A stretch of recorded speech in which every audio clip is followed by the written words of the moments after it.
आजको वचन छ जाऊ र सुसमाचार प्रचार गर र पिता र पुत्र पवित्र आत्माको नाममा बप्तिस्मा दिऊ।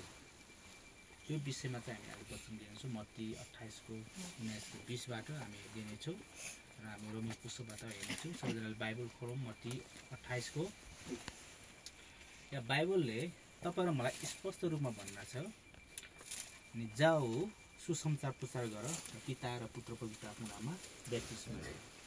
यो त येशू ख्रीष्टको अन्तिम घडीमा जब येशू ख्रीष्टलाई क्रुसमा त्यागियो र तेस्रो दिनमा जीवित भएर उठ्नुभयो, त्यसपछि आफ्नो 12 चेलाहरूसँग यसरी नै तपाईँ हामी जसमा बसेर अन्तिम सन्देश चाहिँ येशू ख्रीष्टले आफ्नो चेलाहरूलाई यही आज्ञा दिनुभएको थियो। आज उहाँको चेलाहरूलाई मात्र नभइकन आज यहाँ जतिजना हामी यहाँ उपस्थित भएका छौँ, तपाईँ र म, आज तपाईँ र मलाई पनि यो बाइबलको वचनले हामीलाई भन्दै हुनुहुन्छ। हालेलुया।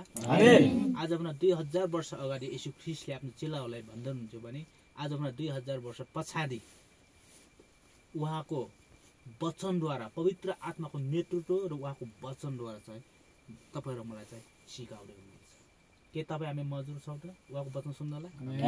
खुसी हुनुहुन्छ? आनन्द हुनुहुन्छ? परमेश्वरको वचन सुन्नलाई खुसी र आनन्द हुनुहुन्छ। हालेलुया। यो वचन भनेको प्रचण्डले पनि सुन्न पाएको छैन, केपीओले पनि सुन्न पाएको छैन, होइन?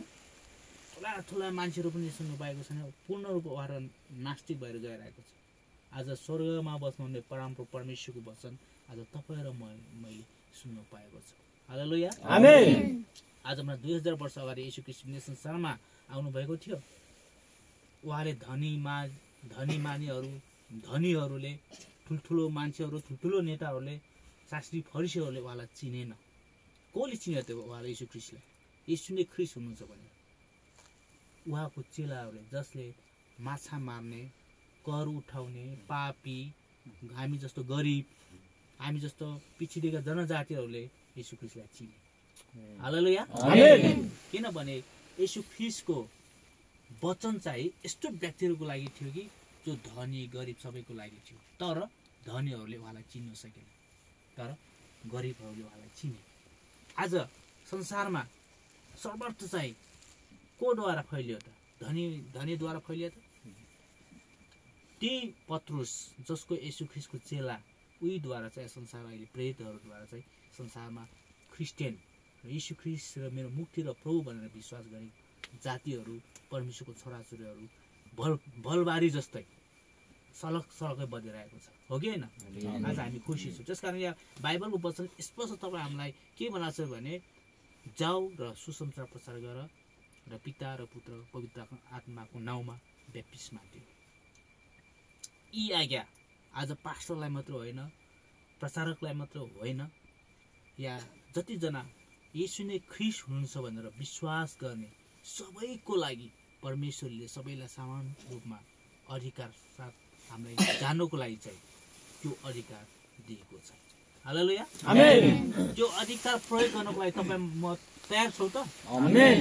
आज आफ्नो अधिकार येशू ख्रीष्टले दिनुभएको अधिकार पाएर पनि मान्छेले सदुपयोग गर्न चाहँदैन, गुन्चिएर राख्छ, शर्म लागेर, लाज लागेर, भन्न नसकेर, होइन? मनभित्र त्यो गुन्चिएर राखेको छ। आज यहाँ हामी जो कोही पनि सबैजना हामी उपस्थित भएका छौँ, होइन? जो कोही पनि त्यत्तिकै उफ्रिएर आएर विश्वास भएको होइन होला, येशूमा विश्वास गरेको सुनाइबाट होइन, हो कि होइन? कसैले सुनायो होला, सुनाइबाट हामी के आउँछ? विश्वास। जे सुनिन्छ के आउँछ अरे? ख्रीष्टको प्रचार आउँछ। कहाँ भन्नुभएको छ? रोमी 10 अध्यायमा भनेको छ, हो कि होइन? रोमी 10 अध्यायमा तपाईँ मलाई सिकाएको छ। वचन तपाईँलाई हेर्नुहोस्, मैले वचनमा त होइन बाहिरबाट मैले तपाईँहरूलाई सिकाउँदैछु, होइन? अनि के धेरै समय होइन, रोमी 10 अध्यायको 9 पदमा, किनकि यदि तिनीहरू यसोलाई प्रभु भन्ने आफ्नो मुखले स्वीकार गर्यो र परमेश्वरले उहाँलाई मरेका र जीवित पार्नुभयो भने आफ्नो हृदयमा विश्वास गरेर जे सुनेको छ त्यसैबाट के आउँछ?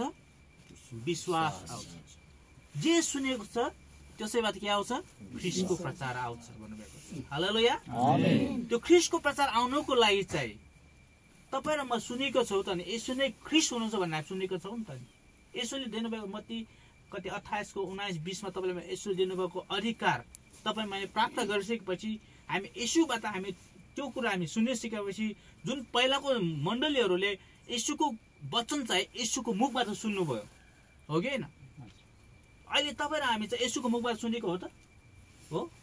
यसुको मुखबाट डाइरेक्ट सुनेको हो तपाईँ हामीले होइन नि। यसुको मुखबाट कसले सुन्यो त? पावल प्रेरितहरूले सुने, पत्रुसहरूले सुने, अनि पत्रुस र प्रेरितहरूद्वारा चाहिँ आज संसारभरको मण्डलीहरूलाई त्यो सन्देश सुनाउनु भयो, त्यो सुने र विश्वास गरे।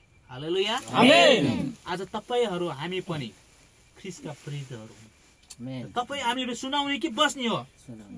सुनाउने हामी। तपाईँ हामीले अधिकार पाएको व्यक्ति कि अधिकार विहीन व्यक्ति हो? हामी अधिकार पाएको व्यक्ति हामी। यदि हामी अधिकार पाएको व्यक्ति चाहिँ के हुन्छ भने साहसी हुन्छ। हालेलुया हालेलुया साहसी हुन्छ। अधिकार नभएको व्यक्ति कस्तो हुन्छ? निराश नुन खाएको कुरा जस्तो हुन्छ हो कि होइन? हामी अधिकार पाएको व्यक्ति हो।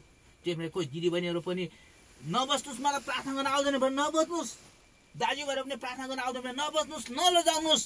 परमेश्वरले तपाईँलाई सबैलाई एउटा न एउटा अधिकार साथसाथै एउटा न एउटा वरदान दिनुभएको छ।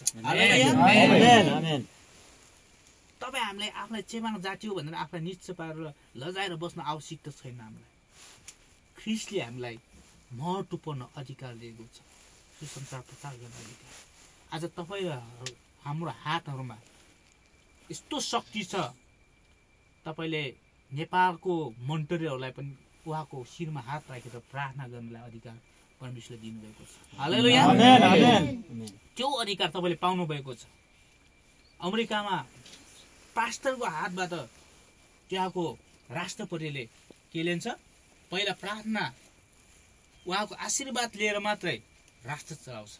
किनभने पास्टरलाई चलाउनु हुने चाहिँ कोही माइकलहरू छैन, यस पृथ्वीका शासकहरू होइन।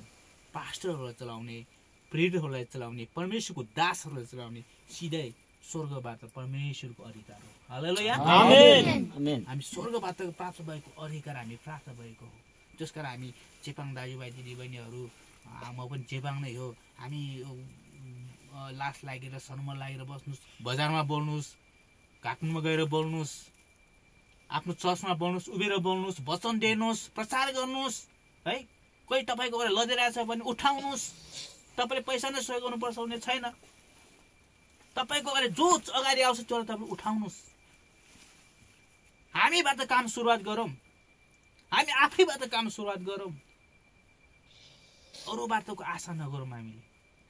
हामी आफैबाट सुरुवात गर्यो भने त्यो काम पक्कै के हुन्छ? उदाहरणीय हुन्छ। यीशु ख्रिस्टले आफैबाट सुरुवात गर्नुभयो। यीशु ख्रिस्टले कसैबाटको आशा गर्नु भएन, गर्यो त?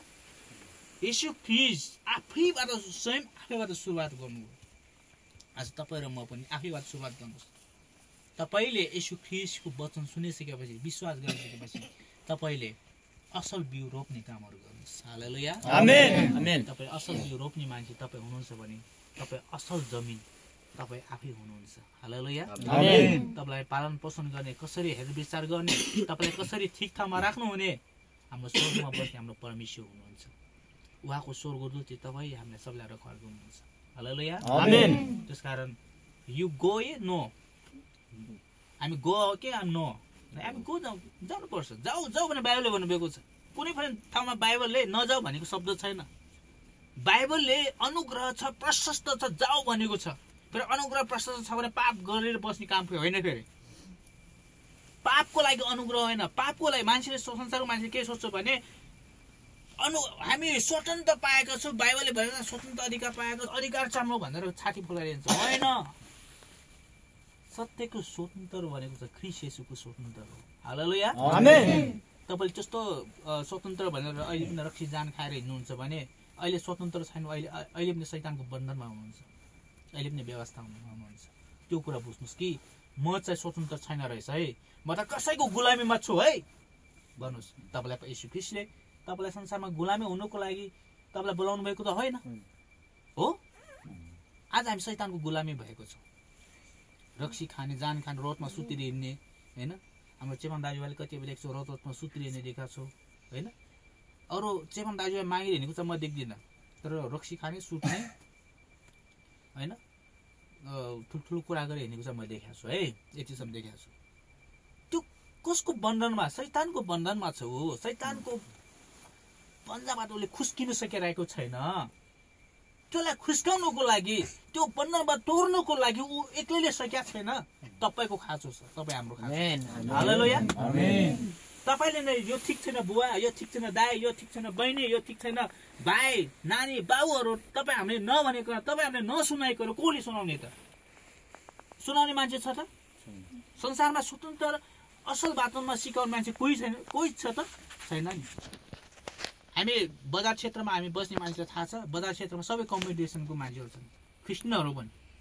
त्यो भन म ठुलो हुनु पाए हुन्थ्यो, म भन म ठुलो हुनु पाए हुन्थ्यो, ऊ भन ऊ ठुलो हुनु पाए हुन्थ्यो, उसको भन मलाई 2 तला घर हुनु पाए हुन्थ्यो, मेरो भन उसको 2 तला घर हुनु पाए हुन्थ्यो, ऊ भन म धेरै भयङ्करको भए हुन्थ्यो। त्यस्तो खालको कम्पिटिसन छ। के कम्पिटिसनको लागि हामीलाई परमेश्वरले बोलाउनु भएको होइन? त्यस्तो कम्पिटिसन हामीमा छ भने पनि अझै पनि शैतानको बन्धनमा हामी छौँ। शैतानले तपाईँ र मलाई अधिकार दिया जस्तो गर्छ, तर त्यो अधिकार शैतानले चाहिँ केले पूर्ण रूपमा उसको हातमा छ, हो कि? पुलिस आर्मी जस्तो गृहमन्त्रीको हातमा छ नि, पुलिसको टाउको पनि ठाउँ हान्नु पनि हात। गृहमन्त्री हामीले हान्ने हो, खोइ पुलिस गएर बन्नु गानु पाउँदैन। शैतानलाई हान्नको लागि चाहिँ के गृहमन्त्रीलाई शैतानसँग सल्लाह गर्नुपर्छ र? सिधै येशू ख्रीष्टले तपाईँलाई अधिकार दिनुभएको छ। हालेलुया। त्यही भएर खुसी हुनुहोस्, आनन्द हुनुहोस्, रमाउनुहोस्। परमेश्वर मेरो ख्रीष्ट हुनुहुन्छ भनेर स्वीकार्नुहोस्, विश्वास गर्नुहोस्। आजदेखि तपाईँ हाम्रो जीवनमा खराब काम छ भने छोडिदिनुहोस्, असल काम गर्न लाग्नुहोस्। हालेलुया। संसारमा केही समयको लागि आएको हो, चिन्ता फिक्री सबैमा हुन्छ। कोहीमा पैसामा कमी हुन्छ, कोही धर्ममा कमी हुन्छ, कोही खानामा कमी हुन्छ। ठुल्ठुलो मान्छेको ठुल्ठुलै कुराको टेन्सन हुन्छ भने हामी सानो मान्छेको सानै कुराको टेन्सन हुन्छ। संसारमा हुँदाखेरि कसैलाई पनि शान्तिसँग छैन, शान्ति छँदै छैन। त्यसकारण हामी अधिकार भएको व्यक्ति चाहिँ तपाईँ हामीसँग केही नभए तापनि अधिकार भएको व्यक्ति जस्तै साहसी भएर हिँड्नु। हालेलुया। साहसी भएर हिँड्नु। हामी यदि लुगा छैन भने लुगा पनि त्यो राम्रो धोएर लगाऊँ है, सफा भएर हिँडौँ हामी होइन। यदि दाँत माझ्यौँ दाँत माझेर सफा गरेर हिँडौँ हामी, हो कि न? हामी अरूको नजरमा हामीले त्यो देखाउनु लाग्यो नि, त्यो आफ्नो स्वास्थ्यको लागि हो, त्यो हो कि न? लुगा धोएर लाउनु भने स्वास्थ्यको लागि होइन र? कापड काटेर चिटिको भएर हिँड्न स्वास्थ्यको लागि होइन र? के हामी अल्छी लागेर अझैसम्म अहिले जाडो समय छ, एकपल्ट नुहायो भने 1 महिनासम्म ननुहाएर बस्ने त? 1 महिनासम्म ननुहाएको जीवन के हुन्छ? टाउको दुख्ने, ज्वरो आउने, डायलिसन, विभिन्न किसिमको रोगहरू, विभिन्न कीटाणुहरू निस्किन्छ, हाम्रो शरीरबाट पनि कीटाणु निस्किन्छ। त्यहाँबाट सेतो सेतो जुम्राहरू आउँछ, त्यहाँदेखि मान्छेको शरीरबाट फटफट बाहिर निस्किन्छ। अनि यहाँ के हुन्छ? हामी रोगहरू उत्पन्न हुन्छ, ठुलो रोग निस्किन्छ, हामी मान्छे मर्छौँ, हो कि न? त्यसकारण हाम्रो परमेश्वरले तपाईँ र मलाई सबैलाई स्वतन्त्र बराबर अधिकार दिनुभएको छ। आफ्नो आफ्नो वरदान अनुसार। कोरिन्थीमा 12 मा त्यही हुनुहुन्छ, हो कि न? आफ्नो आफ्नो वरदान अनुसार। भाइको आफ्नै वरदान नै छ। भाइको वरदान बिन्दाससँग मिल्दैन, बिन्दासको वरदान ज्ञानमार्गसँग मिल्दैन, ज्ञानमार्गको वरदान वरदान एनोससँग मिल्दैन, मेरो वरदान हाम्रो दाइसँग मिल्दैन, दाइको वरदान भाइसँग मिल्दैन। परमेश्वरले संसारका सबै मान्छेलाई आफ्नो आफ्नो अधिकार दिएको छ, आफ्नो आफ्नो वरदान दिएको छ। त्यो वरदानलाई पत्तो लगाएर तपाईँले के गर्नुहोस्? अधिकार, परमेश्वर दिएको अधिकार प्रयोग गर्नुहोस्। त एकपल्ट प्रयोग गरेर हेर्नुहोस् त, प्रभुले तपाईँलाई आशिष दिनुहुन्छ कि हुन्न? व्यवस्थामा मलाई के पुछ्नु थियो भन्छ, मलाई जाँचेर त हेर भन्नुभएको छ, मलाई मेरो कुरा सुनेर त हेर भन्नुभएको छ, स्वर्गको ढोका उघारेर आशिष दिनेछु भन्नुभएको छ। हालेलुया। स्वर्गमा के छ अरे? सुनै सुन्छ अरे, होइन? स्वर्गमा सबै छैन, सबै चिज छैन, स्वर्गको